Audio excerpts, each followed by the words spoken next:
Bismillahirrahmanirrahim. Alhamdulillahirabbil alamin wa sallallahu ala sayyidina Muhammadin wa ala alihi wa sahbihi wasallam. Sami'tu Abdullah ibn Yusuf al-Asbahani yaqulu sami'tu Abul Hasan bin Abdullah al-Fuwati at-Tarasusi yaqulu sami'tu al-Junaid yaqulu sami'tu Sari yaqulu Allahumma mahma 'adzabtani bi syai'in fala tu'adzibni bi dhillil hijabi. Ini masih perkataan Syekh Sari As-Sakoti, diterima oleh Syekh Junaid, diriwayatkan oleh Al-Imam Kusyairi. Kata Syekh Sari begini, Ya Allah, apabila engkau mengadabku dengan sesuatu, maka janganlah engkau mengadabku dengan hijabmu yang menghinakan. Jadi mudahnya itu, ya Allah, ini kan suuzon kepada diri ya. Jadi suuzon kepada diri itu beda dengan suuzon kepada Allah. Suuzon kepada diri itu merasa diri tidak menunaikan hak-haknya Allah Subhanahu wa taala. Maka di situ akan ada perasaan layak untuk disiksa. Jadi ya Allah, siksalah aku dengan apapun yang engkau kehendaki, cuman aku minta satu. Jangan siksa aku dengan engkau menghijab diriku dengan hijab yang menghinakan gitu. Wa hadza yadullu ala kamali ma'rifatihi bi rabbih wa dawami unsihi bihi wa taladzudzihi bi munajatihi fi lailihi wa naharihi wa muraqabatihi lahu fi sairi harakatihi wa sukunihi hatta sara al-hajbu anhu asyaqqa alaihi min kulli hijabin.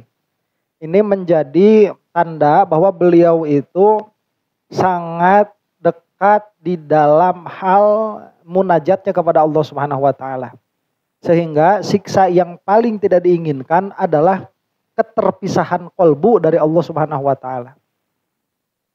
Jadi kalau kita itu kan takut akan hal-hal yang menyiksa anggota badan. Itu yang ditakuti ya. Tuh aya geledek geruas orang. Itu yang ditakuti itu, takut akan hal-hal yang menyiksa anggota badan. Kenapa? Itu menunjukkan betapa kita itu sudah lekat dengan anggota badan kita. Jadi yang menjadi penderitaan bagi anggota badan, itulah yang menjadi penderitaan bagi hati. Gitu apa begitu? Saya ini suka heran ya sama dokter-dokter sama saintis yang suka mentaklil perkara ghaib dengan perkara materi. Itu karena ketidakbisaan mereka terpisah dari memikirkan alam materi. Jadi kalau misalkan ditanya ya, apa hakikatnya senang? Nah kalau senang itu kan diteliti itu sama mereka. Jadi kalau seseorang itu sedang senang, maka endorfin yang ada di dalam tubuh itu meningkat. Jadi mereka mengatakan manusia itu senang karena endorfinnya meningkat. Kalau kita mah terbalik, endorfin meningkat karena kita senang. Jadi taklilnya sudah beda. Ini mah dari keadaan ruh kepada keadaan zohir, mereka mah dari keadaan zohir kepada keadaan ruh. Sehingga mereka itu akhirnya begini. Kalau kamu mau senang, sudah disuntik endorfin saja. Ya, benar itu kan obat kejiwaan ala positivisme ala kedokteran yang ada sekarang. Jadi kamu datang nih ke rumah sakit jiwa ya. Terus kamu itu ngobrol sama psikiater tuh. Terus nanti diteliti sama psikiater tuh, oh kamu itu ini dan ini dan ini. Nanti dianalisa, kalau misalkan analisanya cukup itu nggak perlu dites yang masuk ke mesin tuh. CT scan, nggak usah pakai CT scan. Itu udah kira-kiranya benar. Terus dikasih aja obat-obat yang meningkatkan hormon tertentu di dalam tubuh. Ya. Nah akhirnya mereka itu yang tadinya suka marah-marah jadi nggak marah-marah. Karena proses kimianya direkayasa. Proses kimianya direkayasa. Akhirnya tatkala mau marah-marah dia lemes duluan begitu. Nah kalau datang ke sufi enggak. Kalau datang ke sufi itu yang dibenerin jiwanya. Akhirnya badannya ikut sama keadaan jiwanya. Ini kan sudah berbeda metode nih. Makanya kalau kamu itu banyak masalah, datangnya ke psikiater, dikasihnya itu obat penenang. kamu datang ke sufi, dikasihnya itu peringatan tentang akhirat. Kan ada dunia mau dibawa apa itu. Sehingga dirinya tenang, jiwanya terbawa. Oh, salah. Ya, itu karena kenapa? Karena kita itu saking rapat dengan badan kita, dengan diri kita. Nah, padahal ya kalau kita misalkan mau melihat dalam kenyataannya, jiwa itu mempengaruhi kepada badan. Bukan badan mempengaruhi kepada jiwa. Tetapi dengan rekayasa tertentu, melihat kepada sejauh apa keterikatan kita dengan badan, itu keadaan badan bisa mempengaruhi kepada keadaan jiwa. Makanya kalau kita ini misalkan minta sama Allah Subhanahu wa taala tentang dijauhkan dari siksa, yang terbayang sama kita mah dijauhkan dari siksa neraka yang berupa api, dijauhkan dari siksa kubur yang berupa digada sama malaikat. Tapi kalau para sufi, siksa yang paling mereka tidak mau itu keterlupaan dari Allah Subhanahu wa taala. Menunjukkan bahwa munajat mereka dengan Allah Subhanahu wa taala itu tidak selevel dengan munajatnya kita. Makanya nggak apa-apa saya mah badan rusak. Kalau engkau harus mengadab aku ya Allah, adablah aku dengan jenis adab apapun yang ada. Tapi saya minta satu, jangan beri saya adab yang berupa hijab dari engkau begitu. Nah, waqat'uhu an ladzatihi a'dhamu min qat'ihi an ladaidil akhirah wad dunya wa alamuhu bidzalika asyaddal alam. Dan kesedihan yang berlaku pada mereka itu adalah tatkala mereka terputus dari ketaatan. Kalau kita kan rasa sulit, rasa susah, rasa tidak nyaman itu tatkala badan kita terkena oleh perkara-perkara seperti itu. Tapi tatkala kita ini kehilangan satu ketaatan, badan mah gak ngerasa sakit. Dan kita gak merasa sakit. Ya. Gak ngaji satu kali pertemuan, terus tiba-tiba diopname gitu, ada yang kayak gitu. Gak ada. Ayage lamun getol teuing ngaji. Kalau ngajinya terlalu sering, akhirnya diopname, kecapean begitu. Padahal ini mah dongeng aja ya. Dongeng aja. Saya itu punya temen tuh, ketemu terakhir itu mungkin udah 7 tahunan, 6 tahun 7 tahunan ketemu. Ketemu lagi setelah 7 tahun gak ketemu. Itu pas ketemu sama saya, matanya itu langsung blotot. Ya, matanya itu langsung gini, langsung kaget. Dibilangnya tuh, saya itu udah beda sama saya yang dulu, udah beda, udah lain. Udah lain, jadi bilangnya gini, kok sekarang tambah ganteng begitu. Jadi ada beneran. Jadi ngomongnya tuh kok ada auranya. Ada cahayanya. Itu karena dulu itu nggak kenal sama ilmu. Jadi ilmu itu memang membawa membawa aura, padahal saya mah ngerasa biasa aja. Tapi kalau ngelihat foto iya. Dulu beda. Ya, kelihatan begitu. Bedanya itu kelihatan. Karena memang keadaan jiwa itu berpengaruh kepada keadaan badan. Kepada keadaan itu berpengaruh sekali begitu. Nah, jadi kalau tahu kayak gitu mah nggak usah perawatan kulit. Ya, ngaji aja yang bener tuh. Ngaji aja terus yang bener. Nah, wa alamu bidzalika asyadal alam fa innallaha ta'ala qad yu'adzibu fid dunya bi anwa'in minal adzab wa qad na'us syakhsu ladza idahu fid dunya wal akhirah wa yata'allamu lidzalik fa sa'alallahu ta'ala in sabaqa fi ilmihi ayu adzibahu ala ba'di ijramihi fala yu'adzibuhu bihajbihi anhu fa inna dzalika yudhilluhu wa yuhinuhu a'zama min kulli ihanatin wa dhillin. Ya sudah, itu intinya seperti itu ya.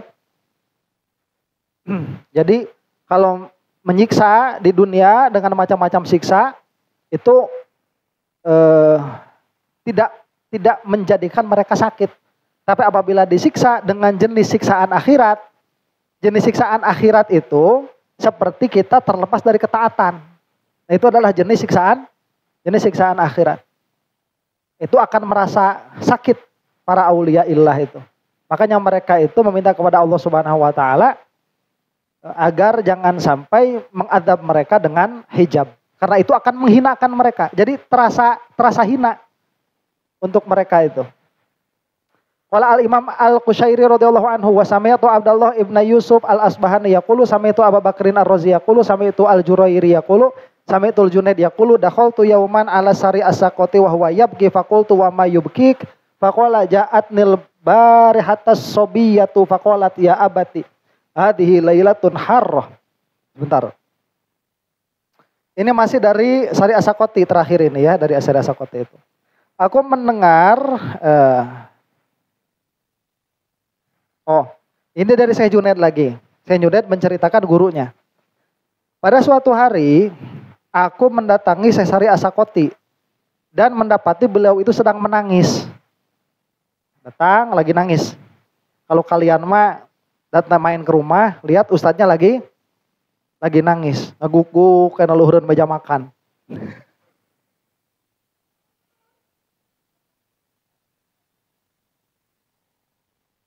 Ditanya, pasti nanya kan, sok aduh kaget ya, kaget atuh, datang langsung tiba-tiba ustadz, Waalaikumsalam, masuk, pas masuk teh ustadz lagi ngaguk-guk. Di atas meja makan. Alah ustad ku naon. Ditinggal teh sirah asin.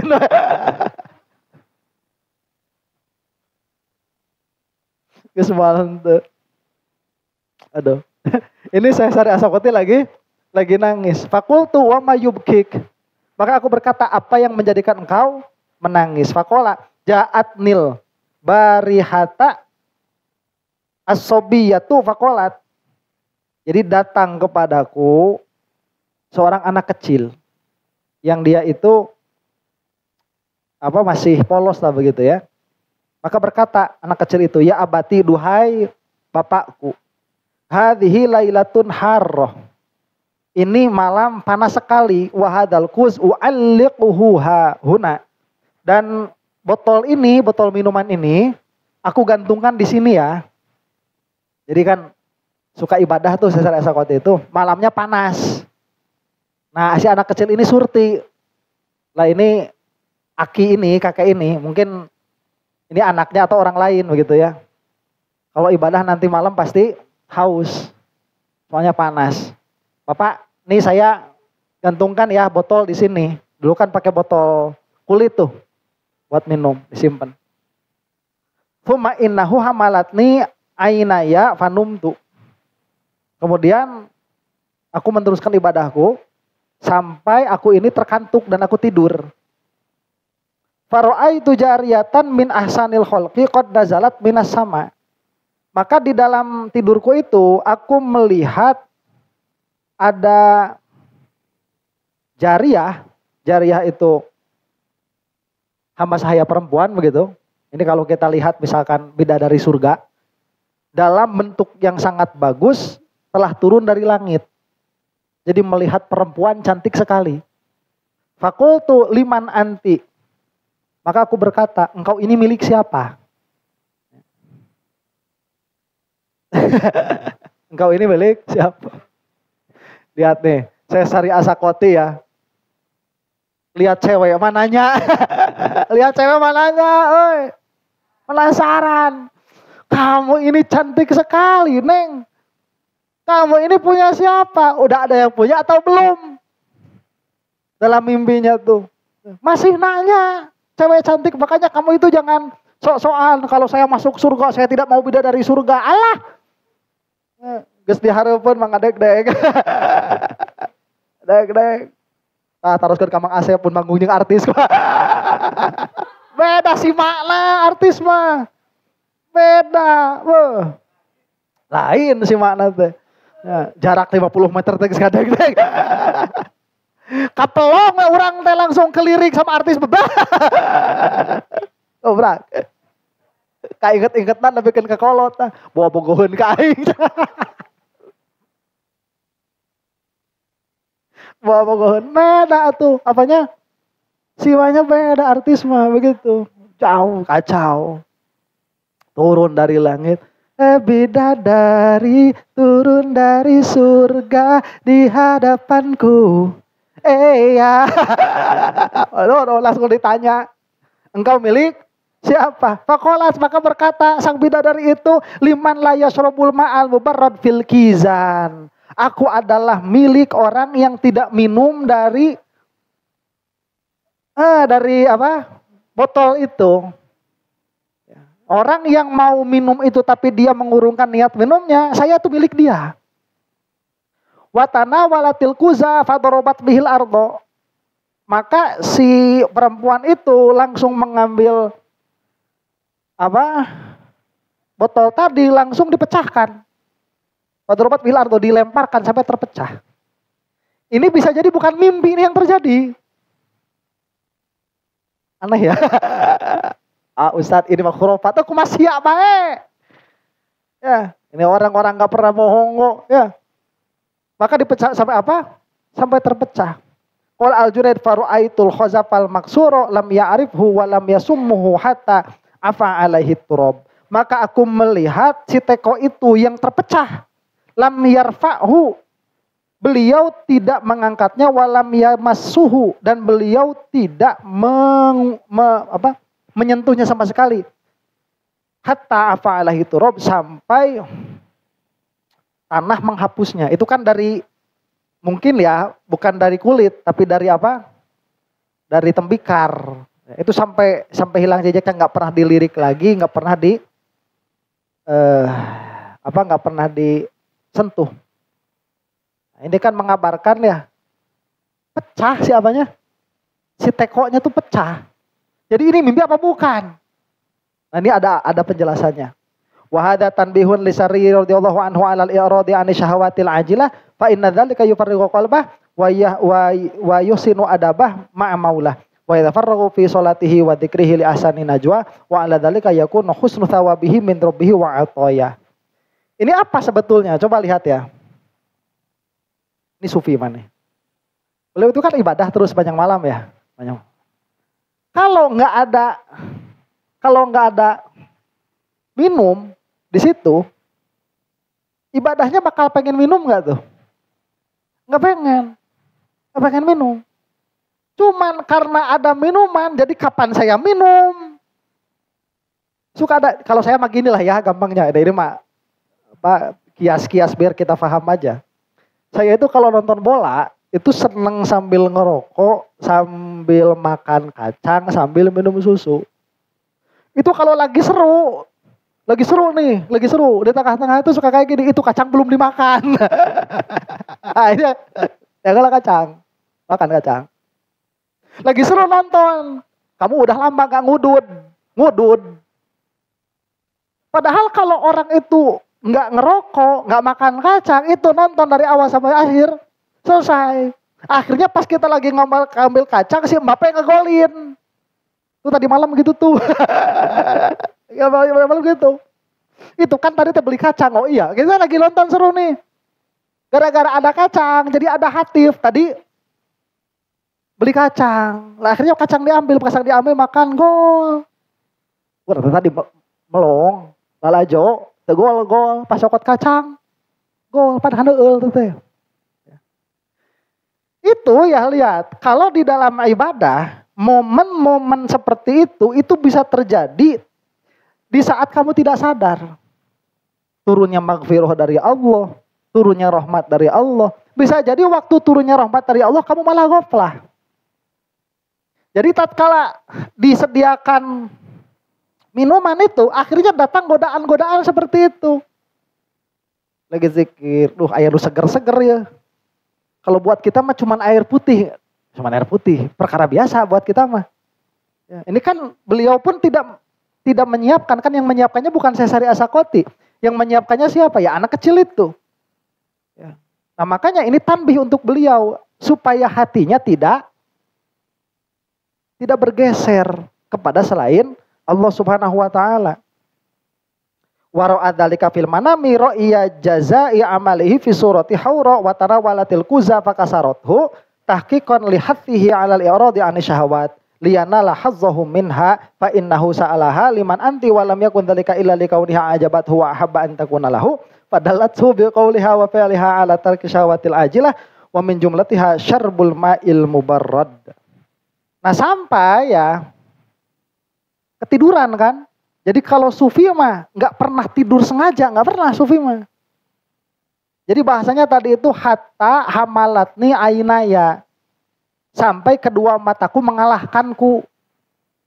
Berarti kan di perangan heula ya, perangan dulu tuh udah nggak kayak kita. Kalau kita mah kan belum ngantuk udah naik kasur, makanya di kasur gogoleran heula setengah jam. Nah, terus hayang kiih pan, turun heula tinu kasur teh pipis dulu. Habis pipis naik kasur lagi, gular-gular 15 menit. Nggak bisa tidur, buka YouTube. Buka YouTube. Habis YouTube ngantuk. Habis ngantuk tutup, pengen pipis lagi, ke kamar mandi lagi. Akhirnya jam 3:30 karek sare. Naik kasurnya dari jam 11. Wali mah nggak gitu. Wali mah nunggu sampai beliau itu tertidur. Tatkala tertidur, Allah Subhanahu wa taala menampakkan apa ya? Kira-kiranya pahala atas apa yang dilakukan oleh Sesari Asakoti. Nah, coba lihat ya. Kalau ada orang dia, kalau ada orang dia itu tidak suka makan ayam, itu apa gara-gara dia nggak suka makan ayam atau gara-gara tidak pernah mendapatkan ayam yang enak?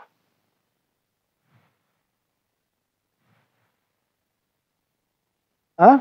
Apa emang dia gara-gara nggak suka daging ayam atau gara-gara dia itu nggak pernah nemu daging ayam yang enak? Hah? Gak suka makan? Bukan, itu karena dia nggak pernah dapet daging ayam yang enak. Saya nanya begini ya, kenapa kamu itu nggak suka sama cowok? Karena nggak ada cowok. Ini mau baca cowok-cowok nih, bukan baca cewek-cewek. Yang cowok-cowok itu kenapa sukanya sama cewek, gak sama cowok lagi? Karena kamu belum pernah menemukan cowok yang terlalu ganteng untuk dicintai. Kalau kamu ketemu Nabi Yusuf, kayaknya kamu bakal jatuh cinta sama Nabi Yusuf itu. Aimun najan lalaki gak bakal bogoh aing. Kalau ketemunya sama siapa? Sama Nabi Yusuf itu. Nih ya, Allah itu maha membulak-balik hati. Sesari Asakoti ini makan seneng nggak? Nggak seneng. Minum seneng nggak? Nggak seneng. Cewek seneng nggak? Nggak seneng. Nggak suka. Cewek itu nggak suka. Lewat udah. Tapi kalau Allah menciptakan perempuan yang terlalu baik untuk dilewatkan, nggak bisa lewat, pasti suka. Jadi pas waktu ngelihat bidadari itu, yang tadinya nggak suka cewek, jadi suka. Itu awewe, da urang teh geus teresep ka awewe, tapi nah ieu bebet bogoh. Lain itu mah udah. Makanya ditanya sama Sesari Asakoti itu, engkau milik siapa? Karena Sesari ingin itu jadi miliknya. Paham? Makanya saya kan suka bilang kayak gini. Kita itu kan apa ya, tidak suka sesuatu karena memang sesuatu itu tidak terlalu baik untuk disukai, bukan karena kita itu tidak tergoda oleh jenis itu. Ya. Oh, kenapa saya ini setia? Teu boga tetangga juga Nabi Yusuf. Ya, tong sok balaga. Oh, saya ini setia sama suami saya. Iya, kamu itu enggak punya tetangga kayak Nabi Yusuf. Coba punya tetangga kayak Nabi Yusuf, unggal isuk-isuk mual tenang, datang ke depan rumah bawa pelan, kapan Yusuf keluar? Halo, kapan Yusuf keluar? Ini bawa pelan sambil ngepel deh. Nunggu Yusuf keluar. Ya, geus kepel Yusuf teu keluar wae, asup deui ka jero. Mawa sapu balik geus dikepel. Sapu deui di luar terus lah gitu. Ya. Datang Nabi Yusuf langsung beda gaya ngepelna oke. Nah, Jadi bukan karena memang kita itu bagus, bukan karena memang Allah mengizinkan kita seperti itu.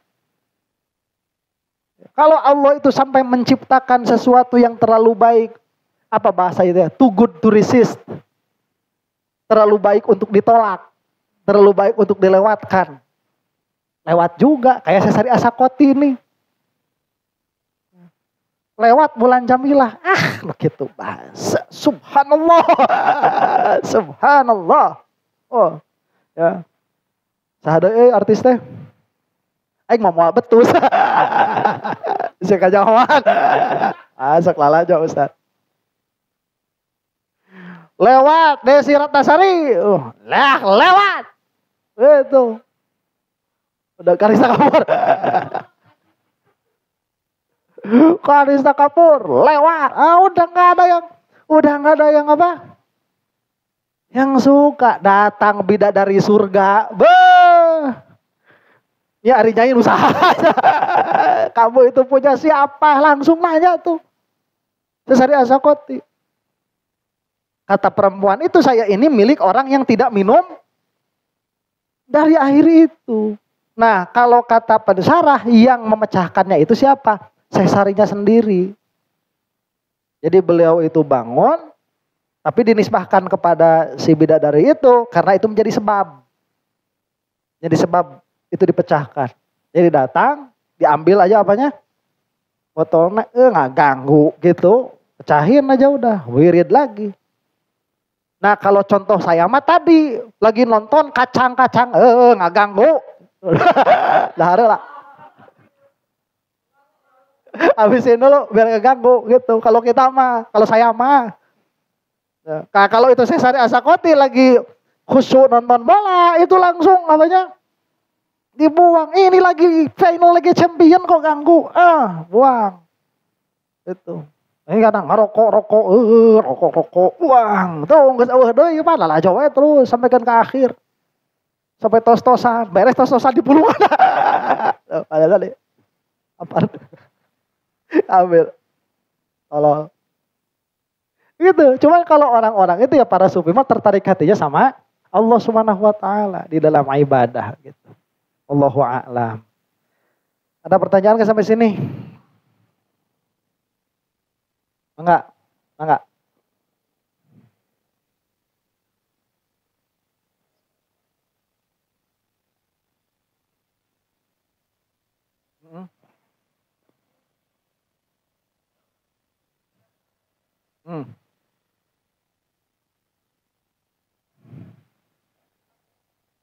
Itu mah ahwal.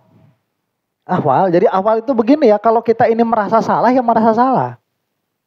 Jadi apakah secara syariat dalam pengertian ahkam fiqhiyah itu ada dosanya? Enggak ada dosanya. Cuman ada ketidaksempurnaan. Yaitu di mana tatkala tidak sedih di saat saudara muslim yang lain sedang sedih. Itu mah ahwal. Itu ahwal. Jadi kalau secara fikih mah nggak ada salahnya. Cuman ya karena itu ahwal dan itu beliau itu merasa bersalah, dan merasa bersalahnya itu ya selama 30 tahun itu. Makanya kisah ini menunjukkan kepada kesempurnaan ahwalnya Sesari Asakoti. Gitu. Apalagi kalau sampai ketinggalan ibadah misalkan. Ya pasti hal seperti itu pun beliau itu sampai 30 tahun. Keinget-ingetnya itu. Allahu a'lam. Ada lagi?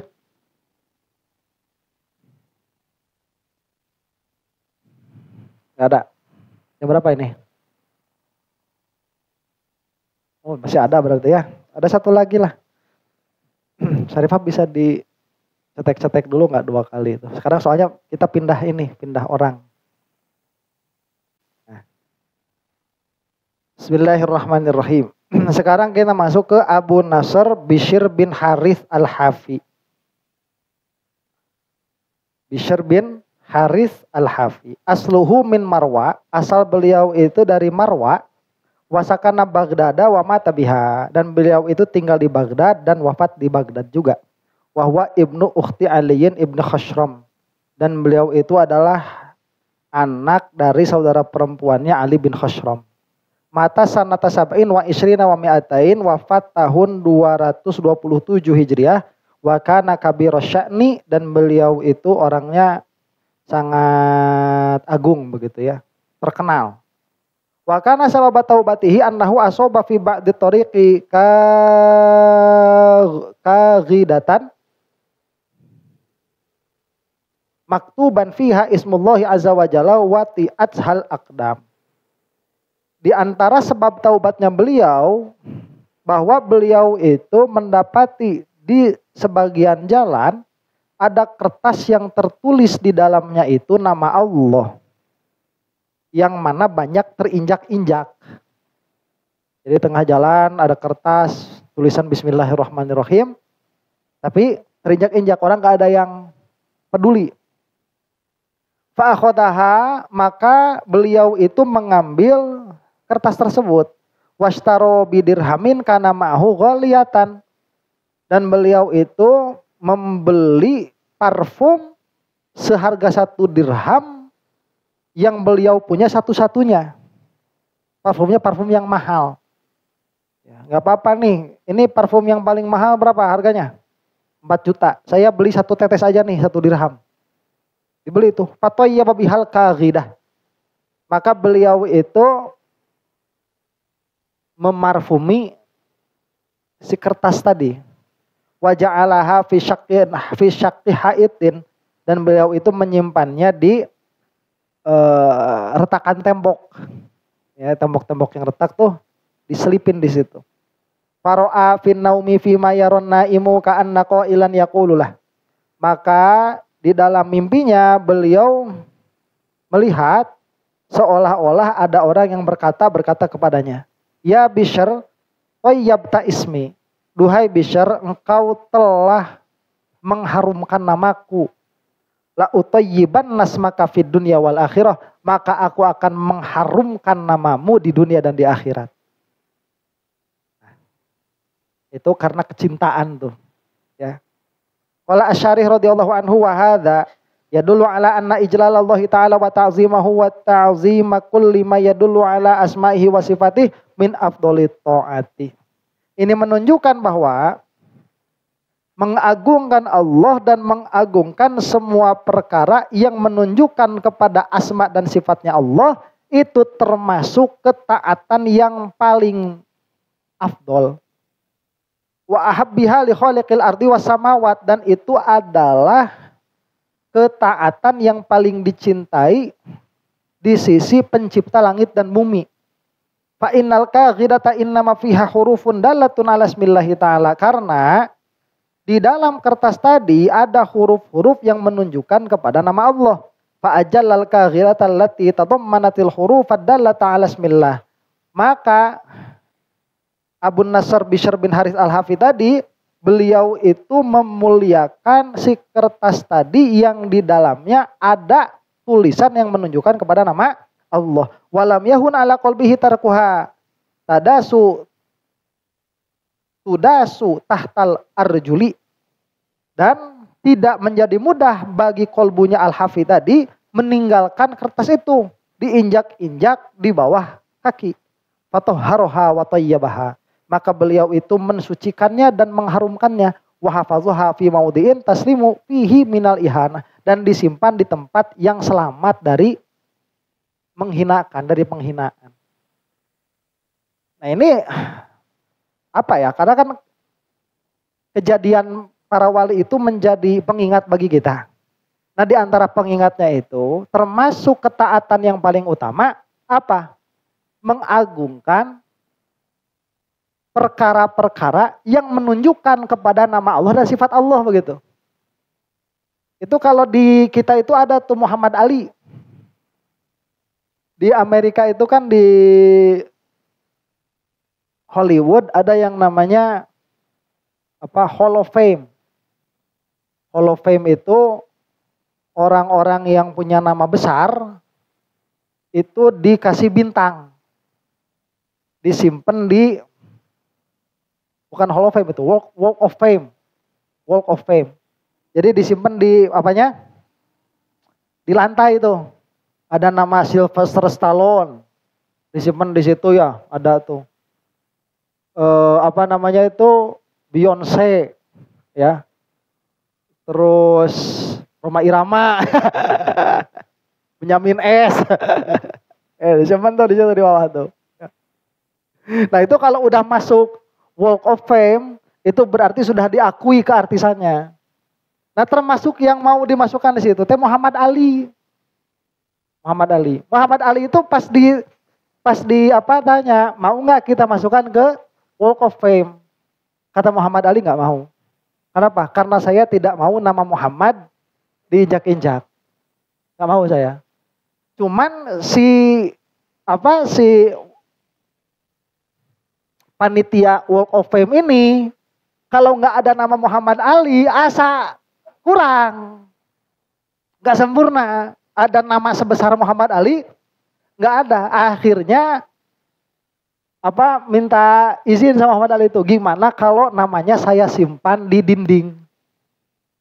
Kalau kata Muhammad Ali, kalau di dinding saya mau. Jadi cuma satu nama yang ada di dinding itu, namanya Muhammad Ali. Yang lain diinjek-injek tuh. Ya, itu di Walk of Fame. Jadi Hall of Fame cuma satu, Muhammad Ali gak mau. Sampai diinjek-injek. Nah, ini termasuk. Dan kalau kita lihat Muhammad Ali itu akidahnya Asy'ariyah Maturidiyah. Muhammad Ali itu bukan Wahabi. Bukan Wahhab boys. Ya. Jadi kita bahas itu Muhammad Ali. Jadi ala kulli halin itu termasuk memuliakan. Falamma fa'ala dzalika ijlalan lillah wa limadalla ala ismihi ta'ala arahu malakur ru'ya fil manami annahu yaqulu lahu tayyib tasmi la utayyiban nasmaka fid dunya wal akhirah. Maka tatkala keadaannya demikian, malaikat mimpi tuh, itu bukan bertemu dengan Allah, bukan, tapi dengan malaikat mimpi. Kalau di film Sun Gokong adanya itu siluman mimpi. Itu satu-satunya tempat di mana Sun Gokong kalah. Soalnya di tempat mimpi. Udah saya lamun mimpi bacana. Siluman mimpi. Ini mah bertemunya sama malaikat mimpi. Nah, malaikat mimpi itu mengabarkan apa yang Allah izinkan untuk dikabarkan. Yaitu engkau telah mengharumkan namaku, maka aku akan mengharumkan namamu di dunia dan di akhirat. Falidzalika istaharo basyarun al-hafi wa kam min hafin wa muntailin la yultafatu ilai walakin man ajallallahu ajallah. Karena itulah al-hafi ini sangat masyhur. Al-hafi ini kan orang yang tidak bersendal. Orang yang nyeker al-hafi itu. Orang yang tidak bersendal. Nah, berapa orang sih yang nyeker yang kita tahu? Kata beliau itu. Ya cuman ini satu-satunya. Siapa? Cuman Bishr al-Hafi ini. Dimasyhurkan oleh Allah Subhanahu wa taala.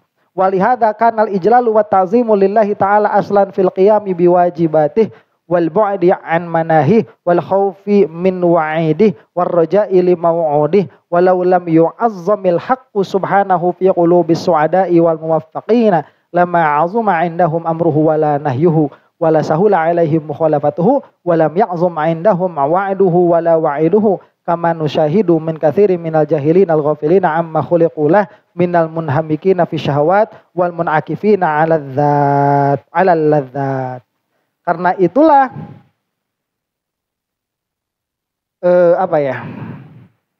mengerjakan kewajiban itu asalnya dari mengagungkan Allah Subhanahu wa taala.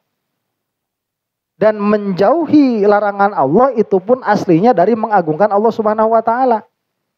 Termasuk takut kepada Allah, takut kepada ancamannya, dan mengharapkan janji-janji Allah. Itu semuanya dari hati yang mengagungkan Allah Subhanahu wa taala. Jadi akhirnya begini, ya, semua ketaatan ini. Tatkala kamu melaksanakan suatu ketaatan, sebetulnya yang menjadi landasan kamu mengerjakan ketaatan itu apa? Nah, apabila landasan kamu mengerjakan ketaatan itu adalah mengagungkan Allah Subhanahu wa taala, maka insya Allah itu adalah ciri bahwa engkau akan diagungkan oleh Allah Subhanahu wa taala. Jadi intinya itu apa begitu? Karena motivasi untuk berbuat ini sangat banyak sekali kemungkinannya. Motivasi untuk berbuat, aya nu tambah kesel we. Ya, aya kalau nggak ngaji di rumah kalah disuruh nyuci, makanya mending ngaji aja, ya. Udah macam-macam keinginan apa? Kolbu untuk melaksanakan suatu ketaatan. Nah, kalau ketaatan ini bersumber dari mengagungkan Allah Subhanahu wa taala, sebagaimana Bishr Al-Hafi ini, kenapa beliau itu sampai memberikan parfum kepada kertas yang ada isma Allahnya? Itu karena mengagungkan Allah Subhanahu wa taala, maka itu adalah ciri dia akan diagungkan oleh Allah Subhanahu wa taala. Dan apa ciri orang yang hatinya diagungkan oleh Allah Subhanahu wa taala? Ciri orang yang diagungkan oleh Allah Subhanahu wa taala itu perkara-perkara yang urusannya dengan perintah dan larangan Allah menjadi besar. Dia tidak menyepelekan hal itu. Jadi perintah Allah tidak disepelekan, larangan Allah pun tidak disepelekan. Itu cirinya orang yang diagungkan oleh Allah Subhanahu wa taala. Tidak seperti orang-orang yang dihinakan. Apa cirinya orang yang dihinakan? Menghinakan perintah dan larangan. Itu ciri orang yang dihinakan. Na'udzubillahi min dzalik. Kenapa orang bisa seperti itu? Karena terlalu dalam masuk di dalam syahwatnya. Dan terlalu dalam menginginkan kelezatan-kelezatan dunyawiyah. Satu lagi. Samaitul Ustaz Aba Aliyin Ad-Daqqaq rahimahullah yaqulu marra basyarun bi ba'din nas faqalu hadzal rajulu la yanamu laila kullah wa la yafturu illa fi kulli thalathati ayyamin marratan. Aku mendengar Ustaz Abu Ali Ad-Daqqaq, beliau itu berkata, pernah suatu ketika Bashar ini Al-Hafi lewat kepada sekelompok manusia. Maka berkata kelompok orang itu, laki-laki ini begadang setiap malam. Seluruh malamnya dipakai habis untuk begadang. Pasti ini tidak mendengarkan pepatahnya Roma Irama, ya. Wala yafturu illa bi kulli thalathati ayyamin marratan. Dan beliau itu orang ini mengisyaratkan kepada Al-Hafi, kata orang-orang di situ, orang ini tidak berbuka kecuali 1 hari setiap 3 hari. Karena kalau puasa Daud itu 1 hari makan, 1 hari puasa. Ini mah 3 hari puasa, 1 hari buka. Fabaka Basyarun, maka Bashar di sini malah menangis. Jadi lamun kita malah masuk kan, kalau orang itu kelompok, komunitas, itu dia akan heboh pada perkara yang dia sukai. Ya. Kemarin itu kan lewat ya, sama Pak Dadi itu naik mobil itu kan di depan ada mobil sedan. Si peleknya itu kan ke pinggir tuh, apa lu ngajar bebeng. Cuk urang naonannya. Naonan ngeunaheun nyahan teu ban beak sabelah. Ninggalin apa? Tapi orang yang di komunitasnya itu puji-puji tuh. Saling memuji. Wah, gimana kamu ini bisa ngejar bebek kayak begini? Wah, deblon. Ya. Ini ada yang dikasih spacer. Jadi tatkala masuk ke situ heboh dengan apa yang dia sukai. Dan buat kita mah bukan heboh, tolol. Buat orang yang di luar komunitasnya mah apa sih? Apa dong? Apa sih? Apa dong? Apa sih? Apa dong? Pilih ubi atau singkong? Asik. Buat kita nggak di luar tolol. Tahu nggak itu yang komunitas Vespa? Ya, itu kan di komunitasnya mau saling memuji itu ya. Saya kemarin lihat ada Vespa 2 tingkat, Vespa 2 tingkat. Jadi dia tuh bikin apa? Sasis, di belakangnya ya pakai mesin, terus di depannya ya pakai apa? Stang. Terus di antara stang sama mesin itu dia dikasih bambu-bambu ke atas. Kasih bambu. Bambunya itu dikasih 2 lantai. Jadi bambu terus dikasih kayak dak, terus kasih bambu lagi. Nah, itu tiap-tiap lubang bambunya dikasih botol. Ya. Disebutnya di YouTube apa? Apartemen berjalan. Oh, orang dipuji-puji, ini bagaimana bisa punya ide kayak gini? Orangnya bangga begitu. Ya ini kan dulu saya ini berpikir. Halo. Kita apa yang di luar komunitasnya ya? melihat itu sebagai ketololan. Tapi orang di dalam komunitasnya itu melihat itu sebagai kebanggaan begitu. Nah, orang dahulu lihat tatkala Al-Hafi ini masuk ke dalam suatu kelompok, yang dipuji apanya? Kesolehannya. Al-Hafi ini, beliau semalam suntuk tidak pernah dipakai tidur. Dan kalau puasa, ini 3 hari puasa, 1 hari buka. Orang lain langsung, oh hebat ini gimana bisa gitu ya. Al-Hafinya malah nangis, fabaka Bashar. Beliau malah menangis. Kan yang tadi mah di wawancara ya, bagaimana ini Vespa bisa 2 lantai begini.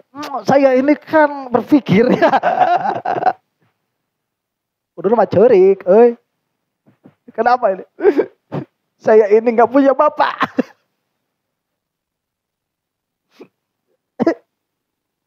Jadi tatkala bapak saya itu mati, bapak saya cuma meninggalkan TV 14 inci. Terus gimana? Ya saya belikan bambu. Dibelikan bambu sama mesin Vespa. Ya beginilah. Harusnya cerik begitu. Nah Bishr Al-Hafi ini nangis. Faqila lahu fi dzalika, maka dikatakan kenapa? Nangis. Faqala innila adzkuru anni sahartu lailatan kamilatan. Kata Bahr Al-Hafi, saya ini enggak ingat. Saya pernah begadang semalam suntuk. Ela iraha ya tanya. Da teu ngarasa. Wala anni sumtu yauman lam aftur min lailatihi, dan aku pun tidak merasa pernah puasa sehari semalam. Ya kalau saya mah puasa sehari, puasa siang, ya malamnya buka.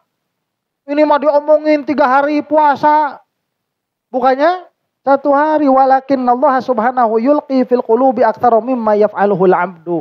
Tetapi Allah subhanahu wa ta'ala sudah menempatkan ke dalam kolbunya orang-orang lebih daripada apa yang aku kerjakan. Saya kerjakannya begitu, tapi orang sangkaannya segono. Lutfan minhu subhanahu wa karoman thumma dzakara ibtida amrihi kaifa kana ala ma dzakarna. Nah, kemudian beliau itu menyebutkan bagaimana beliau bisa seperti itu, bisa bertobat. Wabakauhu radhiyallahu anhu min qaulin nasi hadza la yanamu laila wa la yafturu illa fi thalathati ayamin syukrun lirabbih fi kaunihi satara amrahu wa azharu jamilahu wa raja ayyaf ala bihi dzalika fi akhiratihi wa lidzalika qala maqala min annahu laisa kama dzunna fihi adaban li nafsi wa tahqiqan li bara'atihi mimma qaluhu khaufan min ghururi nafsihi wa sukuniha ila madhihim bima laisa fihi. Jadi intinya kenapa beliau itu sampai menangis? Takut tertipu dengan omongan orang. Karena ketololan manusia itu ya, dia itu suka ngikut omongan orang. Jadi kata orang A, dia jadi A. Kata orang B, dia jadi B. Itu manusia tuh. Gara-gara orang manggil ustad, ngerasa jadi ustad. Manggil haji, jadi ngerasa jadi haji. Padahal ini haji lagi acan. Ya, cuman udah biasa aja dipanggil haji. Ya, bu haji. Padahal acan haji naon ge karek umroh. Urang ge saukur ke Jakarta ada katipu.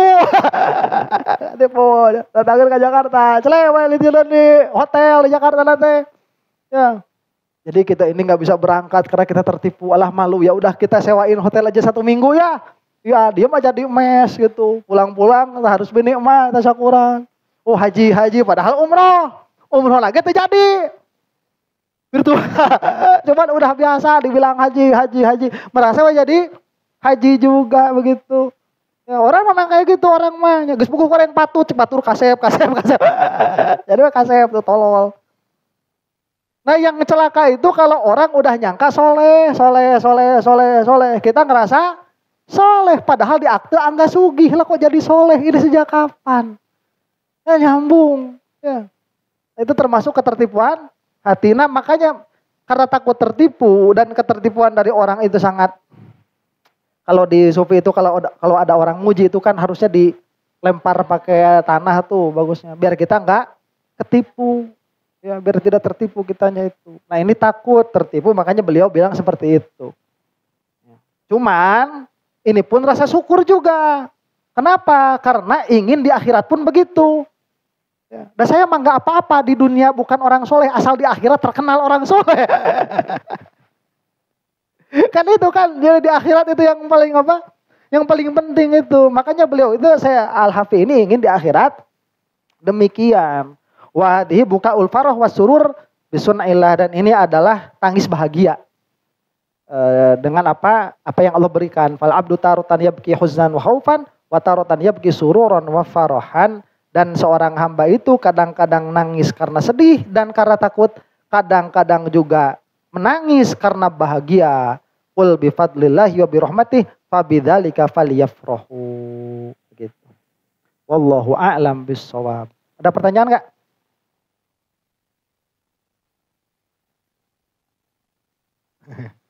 Ada pertanyaan? Kalau gak ada saya bikin konten dulu satu ya. Buat malam. Ya boleh. Boleh. Tapi batang kalau banyak. Allahu a'lam.